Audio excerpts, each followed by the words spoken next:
Bismillahirrahmanirrahim. Alhamdulillahi Rabbil Alameen. Wa sallallahu ala Sayyidina Muhammadin wa ala alihi wa sahbihi ajma'in. In terms of avoiding consumerism during the month of Ramadan, we must first look and remember of what the month of Ramadan is actually for.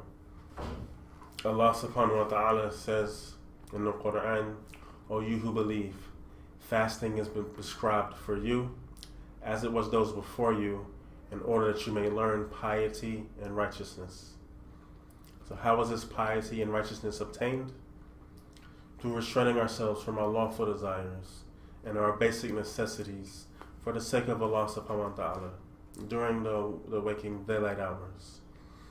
Inshallah, so Ramadan is like a training ground that teaches us how little of this world we actually need to survive and to thrive, during our days and our nights. Inshallah, we all know during the first few days we learned a lesson, reminded ourselves of how cumbersome overeating can be. In the first couple of nights we may have eaten too much before Taraweeh, and we find it difficult to stand during the entire time. And then we corrected ourselves, ate a little less, perhaps had a little bit more for suhoor, a little less for iftar, and then we found Taraweeh to be light, and the Qiyamul Layl to be light. And so inshallah, this is a lesson for us that we should take to heart.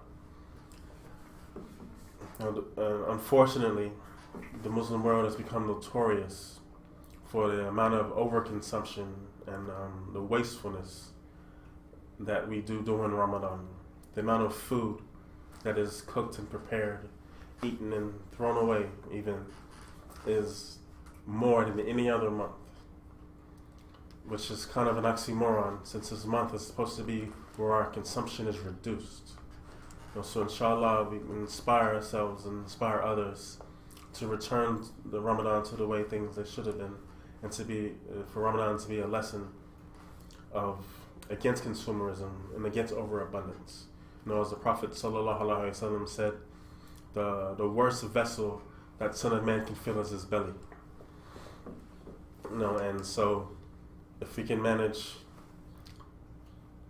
only eat enough to keep our back straight, like we did during Taraweeh. And if we have to eat more than that, a third for food, a third for water, and a third for air. This is how we should be during the rest of the year. This is what Ramadan teaches us, reminds us of this state that we should be in. Also, the Prophet ﷺ, Ibn Abbas said that the Prophet was the most generous of people. And he was even more generous during the month of Ramadan than in other months. And in Ramadan, he was even more generous during the last 10 days than he was during the rest of the month. Because Jibreel alayhi salam would come visit him, and the Prophet would recite the Quran to him. And due to the exuberance and the happiness and joy he felt in being with Sayyidina Jibreel and being with his Lord during those last 10 days, the Prophet would express his gratitude and his gratefulness and his happiness through generosity and kindness and service to others. So inshallah, this is how we should also be as well. The Prophet not only increased his worship during the month of Ramadan, but he increased his generosity and he increased his khidmah to his family and to other people.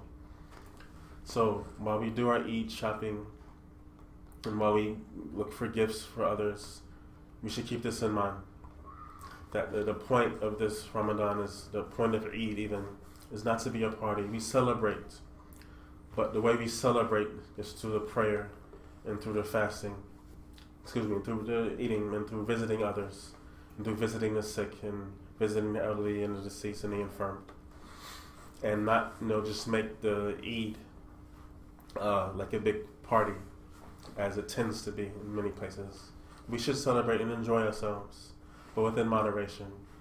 We should make Eid a joyous occasion for our children and the youth of the community, because Eid should be a time of not where we're abundance of sweets and abundance of food, but a time where we celebrate each other's company, each other's companionship, and we're in service to each other. And that's why we give. That's why the Eid al-Fitr is done during the morning, because we're supposed to be, it encourages us and forces us to be generous during this month, and not think only of ourselves. So inshallah, may Allah inspire us all to increase our generosity, increase our selflessness, and upon the model of the Prophet ﷺ and his companions. Billahi tawfiq. Assalamu alaikum wa rahmatullahi wa barakatuh.